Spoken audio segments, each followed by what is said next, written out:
Hello મિત્રો, સ્વાગત છે તમારું ફરી એક આજના આ નવા વિડીયોમાં. આજના આ વિડીયોમાં આપણે જોવાના છીએ કે રેશન કાર્ડ ધારકોને કેવાયસી કરાવવું ફરજિયાત થઈ ગયું છે. તે હવે 30 તારીખ સુધી જ છેલ્લી તારીખ છે કેવાયસીની.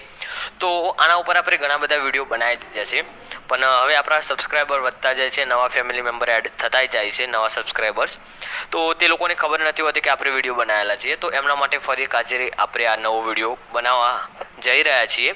તે પહેલાં તમે ચેનલ ઉપર નવા હોય તો ચેનલને સબસ્ક્રાઈબ કરી લેજો ને વિડીયોને એક લાઇક કરી દેજો. અને આ કાયદો તમને કેવો લાગ્યો એ વિડીયો પતે પછી કમેન્ટ કરીને જણાવજો.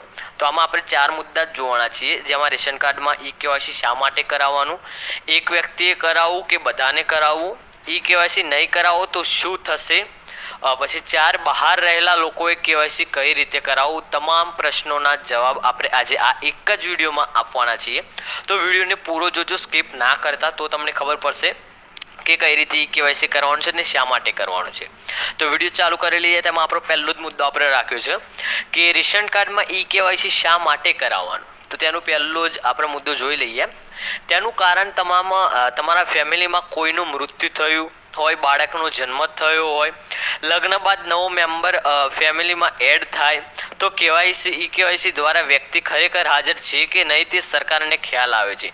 મિત્રો, તમારો તેનું આ જે રેશન કાર્ડમાં ઈ કેવાયસી શા માટે કરાવવાનું, તેનું પહેલું જ કારણ છે કે ફેમિલીમાં કોઈનું મૃત્યુ થયું હોય, અથવા તો કોઈ બાળકનો જન્મ થયો હોય, અથવા તો કોઈના લગ્ન થયા બાદ નવો ફેમિલી મેમ્બર આવ્યો હોય, તો એ ઈ કેવાયસી દ્વારા ખબર પડે છે કે તે વ્યક્તિ ખરેખર હાજર છે કે નથી તે સરકારને ખ્યાલ આવે છે. અહીંયા બીજું કારણ છે, રેશન કાર્ડમાં અનાજ વ્યક્તિ દીઠ મળતું હોવાથી જો કોઈ વ્યક્તિનું મૃત્યુ થાય અને રાશન કાર્ડમાંથી નામ ન કમી કરાવ્યું હોય તો તેના નામનું પણ રાશન મળતું હોય છે.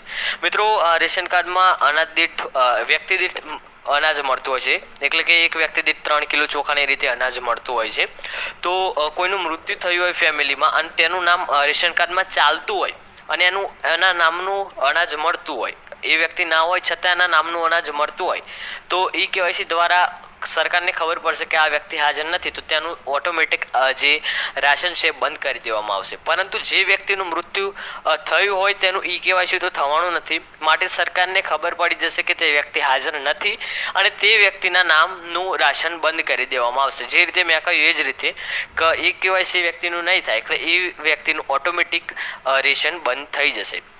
હવે જોઈએ બીજો મુદ્દો, ઘરમાંથી કોઈ એક વ્યક્તિએ ઈ કેવાયસી કરાવવું કે બધાને કરાવવું. વાસ્તવિકમાં ઈ કેવાયસી રેશન કાર્ડમાં સમાવિષ્ટ નામના તમામ વ્યક્તિએ કરાવવું જરૂરી છે. નાનું બાળક હોય તો તેનું પણ ઈ કેવાયસી કરવું જરૂરી છે. મિત્રો, આમાં જે તમારા રેશન કાર્ડમાં જેટલાના નામ હોય એ બધાનું જ ઈ કેવાયસી કરવું ફરજિયાત છે. જેનું પણ ઈ કેવાયસી નહીં થાય તો ફરીવાર સાંભળજો, જેનું પણ ઈ કેવાયસી નહીં થાય તેનું રેશન બંધ થઈ જશે. કારણ કે સરકારને રેશન કાર્ડમાં જે અનાજ આપે છે તે વ્યક્તિ દીઠ હોય છે. જે સરકાર આપણને અનાજ આપે છે તે વ્યક્તિ દીઠ અનાજ મળતું હોય છે, તે માટે ઈ કેવાયસી ફરજિયાત જ છે. ઈ કેવાયસી નહીં કરાવો તો શું થશે? જે રેશન કાર્ડ ધારકો 30 સપ્ટેમ્બર 2024 સુધીમાં ઈ કેવાયસી નહીં કરાવે એ વ્યક્તિના નામનું રેશન 30 સપ્ટેમ્બર પછી આવવાનું બંધ થઈ જશે. જે રીતે મેં કહ્યું એ રીતે આજે 30 તારીખ આવવાની છે, 4-5 દિવસ પછી, તો 30 તારીખ સુધી તમારું ઈ કેવાયસી નહીં થયું હોય તો તમારું પણ રેશન બંધ થઈ જશે. રેશન કાર્ડમાં રેશન તો મળશે, પરંતુ જે વ્યક્તિ ઈ કેવાયસી ના કરાવ્યું હોય તો એ વ્યક્તિના ભાગનો જથ્થો ઓછો મળશે. મિત્રો, તમને 30 કિલો જથ્થો મળતો હોય તો એની જગ્યાએ 27 કિલો જથ્થો મળશે, કારણ કે ગમે તે એક વ્યક્તિનું તમારે જે ઈ કેવાયસી નહીં થયું હોય તો એનું જે કાપ છે એ જ તમને મળશે. આપેલ તારીખ પછી પણ ઈ કેવાયસી કરાવી શકાશે અને જ્યારથી ઈ કેવાયસી કરશે ત્યારથી એ વ્યક્તિના નામનું રેશન ફરી મળવાનું ચાલુ થઈ જશે. મિત્રો, તમે 30 તારીખ પછી પણ ઈ કેવાયસી કરાવી શકશો, પણ જ્યારે તમે ઈ કેવાયસી કરશો ત્યારથી જ એ વ્યક્તિનું રેશન ચાલુ થશે, નહીતર ત્યાં સુધી એ વ્યક્તિનું રેશન બંધ રહેશે. જે લોકો બહાર રહેતા હોય, ફેમિલી સાથે ન હોય, એ લોકોએ ઈ કેવાયસી કઈ રીતે કરવું, આપણે આ ચોથો મુદ્દો મૂક્યો છે તે તેમાં જોઈ લઈએ.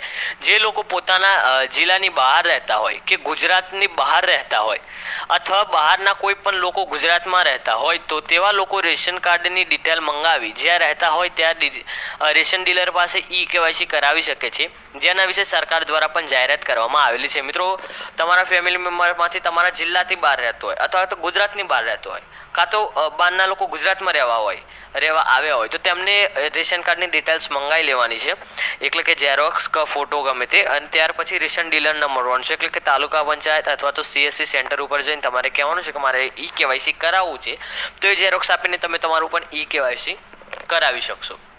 આ આપણા 4 જે મુદ્દા હતા એ આપણે એક જ વિડીયોમાં જોઈ લીધું અને ચારેના જવાબ પણ આપી દીધા. તમને વિડીયો પસંદ આવ્યો તો લાઈક કરજો અને કમેન્ટ કરો કે આ તમને ઈ કેવાયસીનું જે નિયમ છે તમને કેવો લાગ્યો, અને ચેનલ પર ન હોય તો ચેનલને સબસ્ક્રાઇબ કરી લેજો. મળીશું આગળ